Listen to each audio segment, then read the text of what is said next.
So obviously we won last night, double digits, 125 to 114, as Eric said was going to happen. And my question to you guys is, what were the major differences that you saw in this game last night versus the first two games of the series? Well, I mean, the biggest difference is we kept them off the offensive boards. So you limited their opportunities. Because there was a point there where they were shooting it really well from three. So you cut down their number of possessions and number of attempts. That definitely helps you. I thought for the most part we were fighting. We were fighting the whole game. We didn't really have those lows where we kind of was getting outworked. Things didn't always go our way. And they played well. I think they played well, especially that first half. But we kept fighting, kept tugging for the majority of the game. And then once we got to the point where we start knocking shots and they start missing a few, then all of a sudden we got a little cushion. But that kind of helped us. I would like to see us close a little better. I still think that we got a little casual in the end. So, that has to be addressed, especially if we plan on moving forward into the playoffs.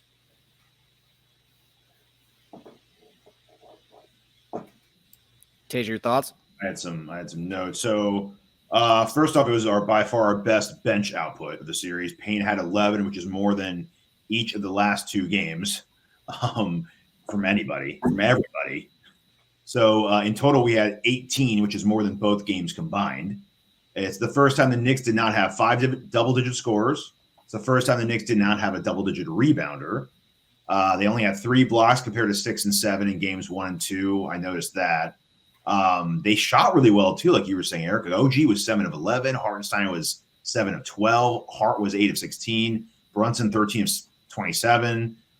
They just, like you said, did not have the second chance points off the offensive rebounds, which we've actually improved every game. So game 1, the Knicks had 23 offensive boards. Game 2, they had 12 offensive boards. Game 3, 11. So we're going in the right direction. Let's just keep getting that number down. And rebounds overall, we have just incredibly improved every game. So game 1, the Knicks were plus 22 against us. Game 2, they were only plus 2 against us. And then in game 3, we were plus 4. So that's doing that, or I guess that in our direction. I just think if we win the rebounding battle, we'll most likely win the game. I think a lot of their points just come from a lot more possessions they're getting off the boards. And overall, our intensity and our physicality just has gone up every game. I think in game 1, we were kind of reacting to their physicality. I think in game 3, we kind of set that tone this time and let them kind of be on the ropes about it. What did you make of the move? Nurse is getting a lot of props today for keeping Joel in the game when he had 3 fouls. What did you make of that move, Eric? I mean, it's a great move, and as long as he don't get his 4th. Yeah, it's bold. That's what it comes down to. But the one thing I do, like, I was questioning it, but I also felt the way the game was going, they could have ran away and had a double-digit lead if he would have went out. Yeah. The way the game was going, it kind of felt like he had to leave him in there, or I wasn't surprised that he left him in there, because that part of the game kind of felt very unsure. Yeah, it was fragile for sure. Yeah. Do you think, obviously, we talked at the beginning about the fouls and Joel Embiid grabbing Robinson, but do you think, I feel like the team kind of had this, especially with the comments Embiid made after the last game, I feel like Embiid came into this game with a kind of an intensity and a kind of tenacity, and it kind of rubbed off on everybody. Do you think there was kind of an Embiid vibe feel to this game, Eric, where everyone kind of like played off of what Embiid was kind of giving out? Yeah, I mean, I think some of it was that, but I think some of it was the urgency of being down 2-0. I mean, at the end of the day, that has to be, the urgency is higher.